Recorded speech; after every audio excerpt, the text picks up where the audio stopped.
chaque temporalité sur vos graphiques vous raconte une histoire. Pourtant, la majorité des traders ne se posent jamais une question essentielle. Est-ce que toutes les unités de temps offrent réellement les mêmes chances de réussir en trading? Car oui, mais aujourd'hui, toute l'industrie du trading vous pousse vers les plus petites temporalités.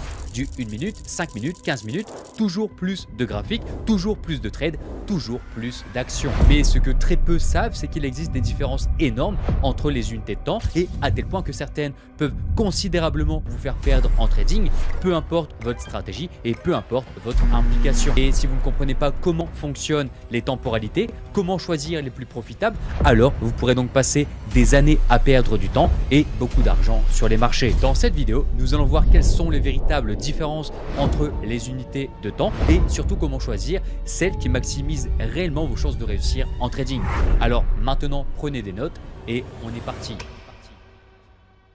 Et bien sûr, mais avant de commencer cette vidéo, dites-moi dans l'espace commentaire, selon toi, donc selon vous, quelle est la temporalité la plus intéressante ou du moins, quelle est la fourchette de temporalité la plus intéressante aujourd'hui en trading indépendant. Pour commencer, on se retrouve directement sur la plateforme TradingView et si je clique ici sur les différents intervalles, donc de temporalité ou aussi appelé time frame ou unité de temps, on peut voir et on peut vite comprendre que chaque indication, donc que ce soit les minutes, que ce soit les heures ou que ce soit les jours, racontent donc tous une histoire différente. Et vous, ce qui va vous intéresser lors de cette vidéo, et c'est pourquoi encore une fois je vous invite à rester tout au long de cette vidéo, vous allez voir quelles sont les temporalités les plus performantes, mais aussi les temporalités qui vont vous donner le moins d'argent aujourd'hui en trading. Alors bien sûr, et simple rappel pour les plus débutants, mais ici je suis en temporalité 1 minute. Chaque chandelier, chaque barre que vous allez avoir sur le graphique représente 1 minute. Donc c'est-à-dire chaque minute, une nouvelle bougie va apparaître. Si ici je clique sur 1 heure, toutes les 1 heure, un nouveau chandelier, une nouvelle barre va apparaître.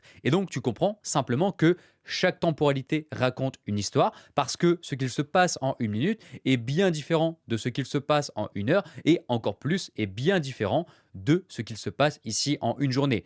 Chaque chandelier représente une journée et donc là on aurait une vision plus long terme, là où en 1 heure on aurait une vision exemple moyen long terme et ici en 1 minute ou encore en 5 minutes on aurait une vision très court terme. Et donc déjà mais avec cette première indication on sait que potentiellement sur un actif qui possède des fondamentaux à long terme, donc ici on est sur l'actif, on est sur l'action Apple, donc qui vend des MacBooks, qui vend des AirPods, qui vend des iPhones, simplement une temporalité bien plus longue représentera toujours, peu importe le scénario, la vraie valeur de la tendance de l'actif. Donc ici par exemple je vais sur une semaine, chaque chandelier représente une semaine et les fondamentaux seront largement plus compréhensibles sur une temporalité